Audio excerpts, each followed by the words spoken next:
ದೊಡ್ಡಗೌಡರವರು ದೇವೇಗೌಡರವರ ಒಂದು ಕಲ್ಪನೆ ಜಾತ್ಯತೀತ ಜನತಾದಳ ಈ ರಾಜ್ಯದಲ್ಲಿ ಅಧಿಕಾರಕ್ಕೆ ಬರಬೇಕು ಅಂತ ಹೇಳಿ ಅವರ ಶ್ರಮದಿಂದ ಇವತ್ತು ಈ ಪಕ್ಷವನ್ನು ಸಂಘಟನೆ ಮಾಡಿ ಇಡೀ ರಾಜ್ಯದಲ್ಲಿ ಒಂದು ಉತ್ತಮವಾದಂಥ ಆಡಳಿತವನ್ನು ಕಡಿಮೆ ಅವಧಿನಲ್ಲಿ ಕೊಟ್ಟಿದ್ರು ಕೂಡ ಉತ್ತಮವಾದಂಥ ಆಡಳಿತ ಮಾಡಿದ್ರು ಅಂತ ಹೆಸರು ಪಡೆದಿರ್ತಕ್ಕಂಥವರು ನಮ್ಮ ದೇವೇಗೌಡರು ಅನ್ನೋದನ್ನು ಯಾರೂ ಮರಿಬಾರ್ದು.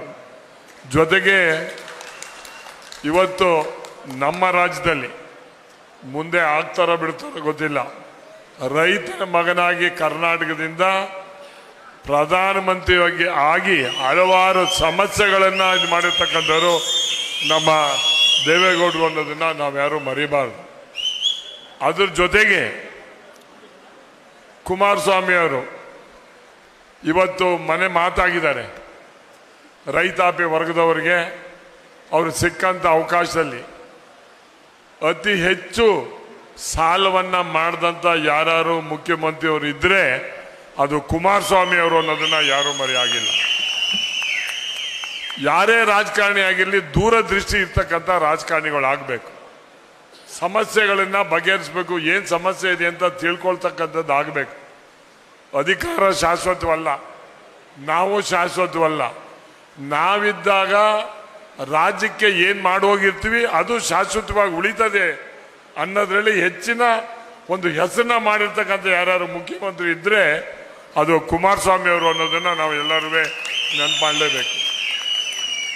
ಇವತ್ತು ಮುಂದೆ ತಾಲೂಕ್ ಪಂಚಾಯತಿ, ಜಿಲ್ಲಾ ಪಂಚಾಯತಿ ಚುನಾವಣೆಗಳು, ಅಸೆಂಬ್ಲಿ ಚುನಾವಣೆಗಳು, ಮುನ್ಸಿಪಾಲಿಟಿ ಚುನಾವಣೆಗಳು, ಕಾರ್ಪೊರೇಟ್ ಚುನಾವಣೆಗಳು ಬರ್ತಕ್ಕಂಥ ವಾತಾವರಣಗಳು ಸೃಷ್ಟಿ ಆಗ್ತಾ ಇದ್ದಾವೆ. ಈಗ ನಾವು ಬೇರೆ ಪಕ್ಷರು ಏನು ಮಾಡ್ತಾರೋ ಏನು ಮಾಡಿಲ್ಲ ಅನ್ನೋದು ಪ್ರಶ್ನೆ ನಾವು ಮಾತಾಡಬೇಕಾಗಿಲ್ಲ. ನಮ್ಮ ಸಂಘಟನೆಯನ್ನು ಯಾವ ರೀತಿ ಸದೃಢವಾಗಿ ಮಾಡ್ಕೋಬೇಕು ಅಂತಕ್ಕಂಥದ್ದು ನಾವು ನೀವು ಯೋಚನೆಯನ್ನು ಮಾಡ್ತಕ್ಕಂಥ ಕಾಲ ಬಂದಿದೆ. ಇವತ್ತು ಪಕ್ವಾಗಿದೆ ನಮ್ಮ ಜನತಾದಳಕ್ಕೆ.